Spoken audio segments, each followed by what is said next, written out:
you were sick. Right. You had small children. Mm-hmm. You had just built a house. Right. So I was very fortunate. My father-in-law mentored me. Because I've always done a lot of networking and people knew me, I got people come, I'm thinking of doing this book. Eventually my consulting business became bigger than my actual publishing company. Now that is kind of a big deal. Welcome to the Kind of a Big Deal podcast. Our guest today is Henry Rose. He has dedicated his career and arguably his life to strengthening his community, advocating for schools and businesses in Broward County. He is a seasoned marketing professional, publisher, and civic leader. He serves as chair emeritus to the Miramar Pembroke Pines Regional Chamber of Commerce, and through his roles as the chair of the South Broward Foundation and the president of the Falcon Foundation, he helps raise funds for scholarships, leadership programs, community education initiatives, and other resources that enrich student education. His service has been recognized with the Chamber's Lifetime Achievement Pinnacle Award, Partner of the Year with from the Broward County Public Schools, and inductions into both the University of Florida and Broward County Public Schools Hall of Fame. And I've just learned that he has been with the Chamber for 25 years now. This is his 25th year anniversary with the Chamber. Yeah. So Henry, welcome to the Kind of a Big Deal podcast. I'm glad to be here, Kimberly. I'm very glad that you're here. This is exciting for me. So before we get into your story, we're just going to pause for a moment and recognize our sponsors. This episode of the Kind of a Big Deal podcast is sponsored by the Miramar Pembroke Pines Chamber of Commerce, the Weston Florida Chamber of Commerce, and the Pembroke Park West Park Chamber of Commerce. The Chamber brings innovation and progress to the community by being a catalyst for business growth, a convener of leaders to implement positive change, and a champion for strong communities. DevSign Media, for all your video production needs. Let's make it happen. Davis Management Consulting, simplifying management for business owners who'd rather be doing literally anything else. Go to kdcanhelp.com. And Golden Trust Insurance. You have, we've been talking a little bit before we started the podcast here. You have an interesting story about starting your first business. You have a lot of interesting stories. But unfortunately, we have one podcast episode and we got to cover what we need to. So tell me a little bit about when you started your very first company. So when I started my first company after I graduated from college, it really was a story of when I graduated from college. My wife and I moved to Florida, from University of Florida back to South Florida, where I grew up. And I'd worked for a number of corporate America jobs. And the last one I had, I was running a small chain of community newspapers, and I got seriously ill. And at that time I was about 29 years old. I had a 4-year-old and literally a newborn, and I had just built a house in Pembroke Pines. And I got seriously ill, and at that time there was no real medications to help or anything. So I was like, well, I can't work a full-time job. There was no way. So I decided to go into business. And because my jobs had been in publishing, the first thing I did was start my own publishing company. So you were sick. Right. You had small children. Mm-hmm. You had just built a house. Right. And you said, what I need. Mm-hmm. At the time, it seemed logical. What I need is to start my own business. Right. But you're sort of a natural entrepreneur, though, right? Apparently, even though there's no family history of it, I think I am, because even in college, I'd always worked a couple of jobs, but I still had a business then. I didn't know even about incorporating it. I just made a name up, and it was called CIP, which my wife seems to remember, Creativity, Information, and Photography, and mostly it was professional photography. And I niched to the University of Florida faculty and staff. They needed family things, this, that, and it was a small, no one else was serving them. Right. And I was very, as you can tell, since I was in the Hall of Fame, very connected at the university. So people would hire me to do their kids this photo and that thing also. But then as a, I won't call myself an adult in college, right? But as an adult, that was my first company was publishing, and it still is to this day, called Unicol, UNICOL. And it actually stands for Uni and Col, which is universities and colleges. Because that was the first book we published. I remember, this is long before the internet. So I published a directory of all the colleges and universities in the United States, because there was no other way. You couldn't look them all up. You couldn't Google it back then. Type thing. And while there were plenty of books out, if you went, what were the bookstores then? Walden's Books, if you're old enough. Type of thing. Right. There were books for students to go look about what college they wanted to in the population activity, but there wasn't what I call a professional reference thing, because there was a niche for companies need to know where colleges are because they're checking credentials or they're looking something up. Where were you going to look that up? There was no look it up, right. other than a book. Yeah. Okay, so we made a book. So that sounds like, I mean, thinking about it, thinking about that there was no internet back then, and there was no Google back then. Right. A lot of work. How were you able to navigate all of that while you were sick and had all of these other life pressures at home? Right. How did you make it through? I would say, first and foremost, I was very fortunate. My father-in-law mentored me. That was my role for in business. He had a publishing company. And almost about the same time that I got ill, he sold his publishing company to a international publisher at that time. I don't even know if they exist anymore, because the world of publishing has changed so much. So I had him as a mentor, and we went into business together. We started that first business, Unicol, together. And I navigated people. I mean, even though it's not business, I have a really phenomenal wife and very supportive. And so those two things, I it was also, I had to do it. I had a family to support, and so I made it work, type of thing. And I've always, I think when I think about it, I've always used whatever the latest technology is. I've always been an early adopter of technology. Of course, that's sometimes important. they don't. The technology ends up being nonsense. Right. I can remember before iPhones, I used a thing called a Palm Pilot, if you're old enough. Okay? I was like, well, this is not, it lasted, I think, all of a couple of years. But I remember the story again from my father-in-law. He adopted for his publishing company a fax machine. And back then the faxes rolled like this. And no one was using fax machines. But it increased his potential to get orders probably by tenfold. So I'd always use technology, and still you do to this day, to make my time go farther. I operate my entire businesses now off of an iPhone. Okay. Wow. Yeah. I have a laptop. I don't think I've touched it in 6 weeks. Wow, nice. Right, because there's the cloud. Yeah. And every office and every Adobe, everything's available. So I operate almost entirely off of an iPhone. Okay, great. Okay. Yeah. So back to those early days, though, when you first started the publishing company. Right. I'm curious about how you were, like you said, you had a mentor. Right. How was it, though? Like, were you scared? Was it stressful? Well, I wasn't ever scared. Okay. I don't know why. Maybe it's just in my nature. I wasn't scared. I obviously had concerns about having a young family and making enough money. Right. But I found if I focused on that, I had less mental energy to focus on, making the business grow. Right. Because then you get nervous and you worry about your decision and all that.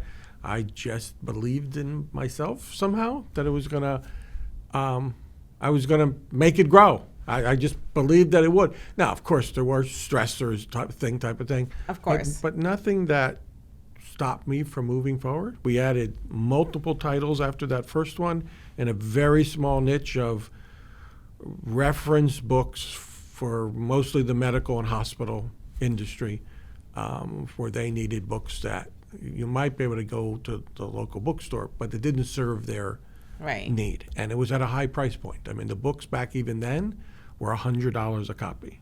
That was it. Wow. All right. So now when we were talking before, you had mentioned that it's an important thing for entrepreneurs to have multiple revenue streams. Right. So as an entrepreneur myself, Right. I find it hard to think about that because Right. I know that I'm spending 50, 60 hours a week Right. on my own thing. So can you talk about that a little bit? I've always had, I think when I was talking about college, even though I was working 2 part-time jobs and Right. had a business, Yeah. it's always been multiple revenue streams. I think in the theory of I could learn a lot more that way by Right. multiple things. They were always tied together in some way. So I was using the knowledge or connections or skills from one into the other. But even when I started the publishing company, that was my first thing. It was my first real business that I had launched. I still felt like I needed another revenue stream. Okay. And besides that, I did take a part-time job with actually an old employer, an ad agency. Right. And I didn't even pursue it. She just hired me. I was like, okay, Oh, great. 2 days a week, and I knew that I had that. But then I immediately started, because I'd been in the publishing world only 10 years, but I advanced very far to running 2 different local publications. I worked for a New York, at that time, the largest ad agency in the world, J. Walter Thompson. But I started consulting and publishing. The strange thing is, I don't know that I've ever actually pursued clients. I know that I'm not suggesting that people do that. Right. But because I've always done a lot of networking and people knew me, I've had people come, I'm thinking of doing this book or expanding my business and I want Right. to publish something. So people started to hire me to do publishing consulting, which tied in real well the fact that I had my own publishing company.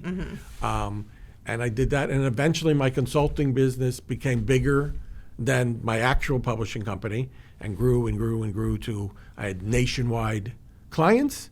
And then I started another one related to that, which is probably my current big business. It was called CV Marketing. We do bus marketing and advertising. And that grew to be my biggest source of revenue now. And I've actually scaled back the consult anymore because I'm at a different point in my life that I'm down from dozens of clients to 2, if I think about it. So, All right, yeah, so good. it just gave me comfort. Yeah. And type of thing Yeah.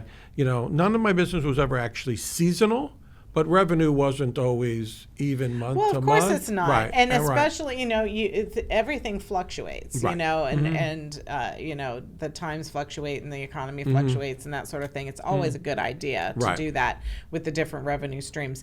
But you had mentioned that one of the things that helped you was the networking. So I want to Right. get back to Right. the chamber, Right. and why the chamber is so incredibly helpful Right. for people who are either in business for a long time or just starting their business. And I also want to talk about why you have decided to stay on as chair emeritus for the chamber. Why don't you tell us about that a little bit? So when I started 25 years ago at the chamber, it was the year 2000. I had up until actually last month a nonprofit called the Falcon Foundation, which supported public education for Flanagan High School and its feeder schools. Right. But when it originally started, it had the strangest name. It's called Get Flanagan a Stadium. I read that. Right. When they built the high school, it was the latest high school back then, they decided to stop building football stadiums at the schools. So my daughters were just starting to go to school there. I think my oldest was starting. And I'd already done tons of school community work then, and the principal came to me and said, Henry, can you help us build a stadium? And Patty Archer, our chamber CEO, tells the story too. It was someone just said, go ask Henry to do that. I'm like, but what does Henry know about building a stadium? Right. But the reality was my connections, they thought I could do it. And I used to make the joke then, the most I knew about high school football was my daughters were going to be in the marching band. I knew nothing about football. Right. And then someone said to me back then, I knew what a chamber was, but I'd never belonged to one. No one in my family had. They said, join the Chamber of Commerce. And I did, and we raised back then well over $1 million, and we built our own stadium.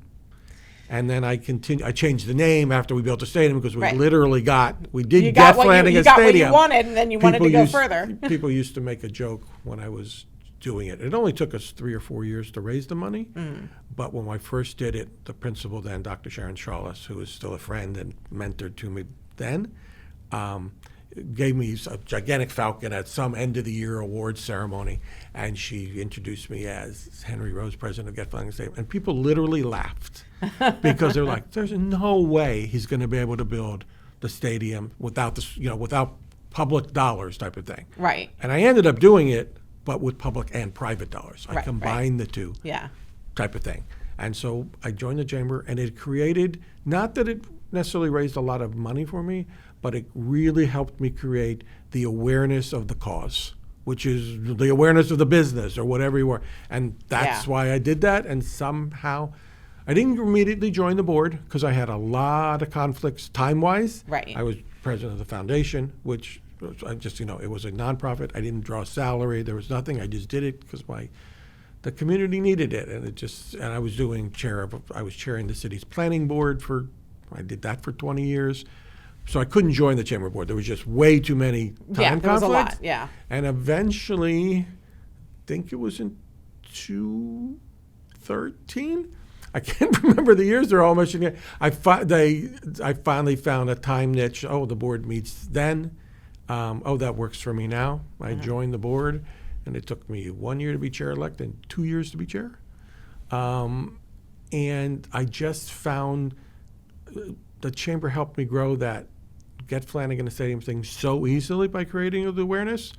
And I had done so many things that I'd start. My for-profit business did join too. Right. Not my publishing company because it wasn't a natural for local business type of thing, but my CV marketing, which is my bus advertising business, did.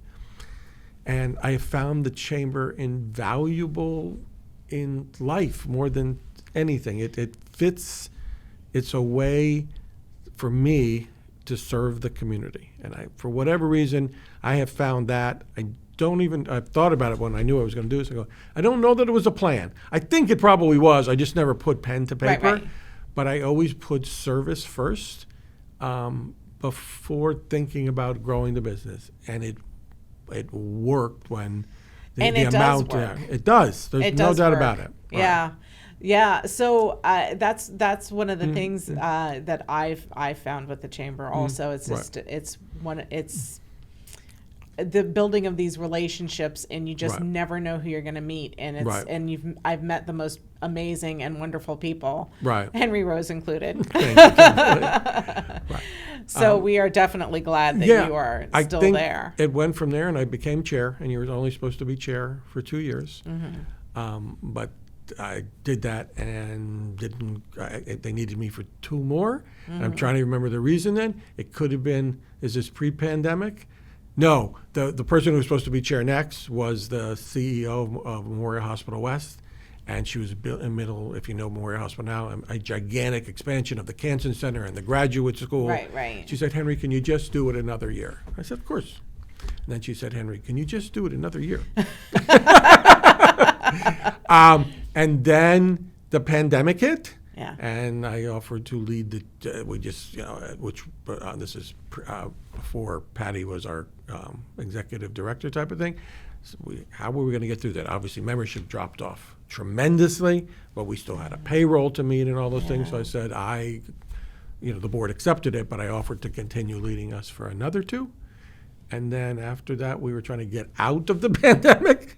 Right. And, board plans kind of change. People move, life changes, particularly with the pandemic. Right. And then I said, okay, I do it 1 more term. So I did it for 8 years.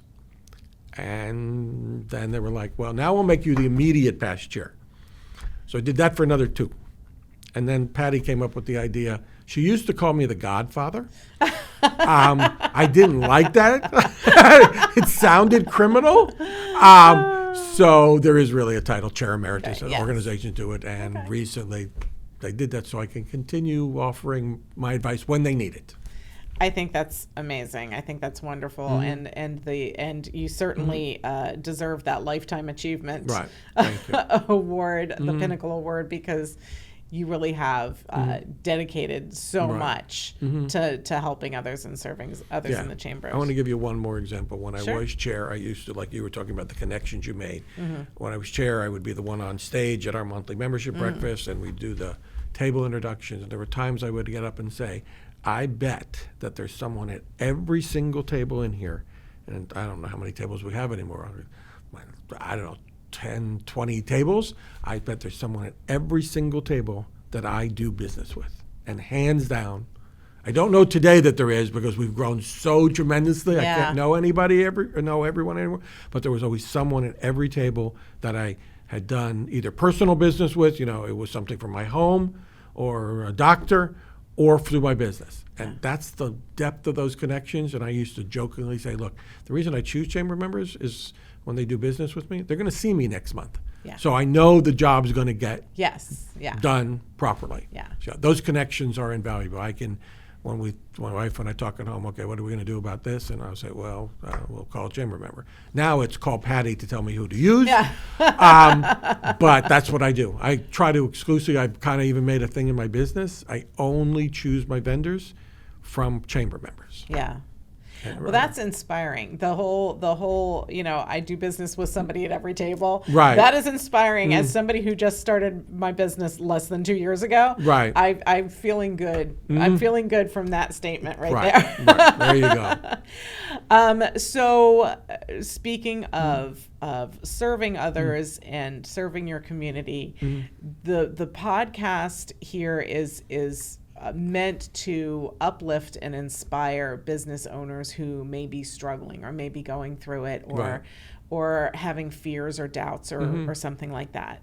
So I just want to ask you, what advice do you have for somebody who's either been in business a while and has hit a bump, or is just starting out their business and wondering if they made a mistake or if they should, go back or whatever. Right. What advice do you have? I mean, we all go through this thoughts when we have a business, should I do this or, should I give it up and go find a regular job? I would say that in all of my businesses, the thing that has worked for me is I always find a niche, no matter what. When it was the publishing company, obviously publishing company means anything. I could publish fiction, I could publish nonfiction, I could publish children's books, there's a thing. But I found a niche in medical reference books. There was no real direct competition. At that time, I can remember the first book, there was no one doing, it was a simple title, University and College Phone Book.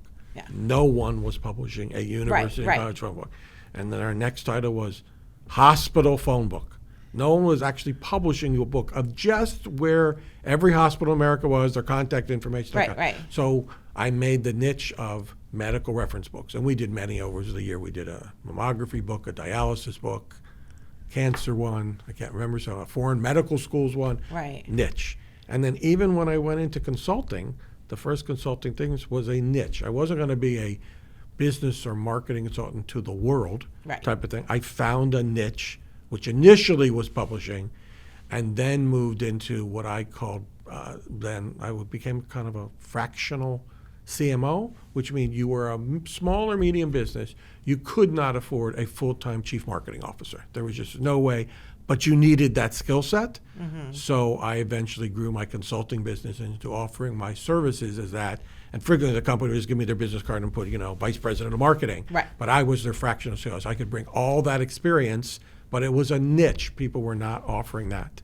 And then even the current business, CV marketing, it's bus advertising. But I didn't go after the gigantic county bus systems. I went to niche of little community buses. Okay. No one was doing it. There have been people who have tried to compete before. I couldn't figure out the model.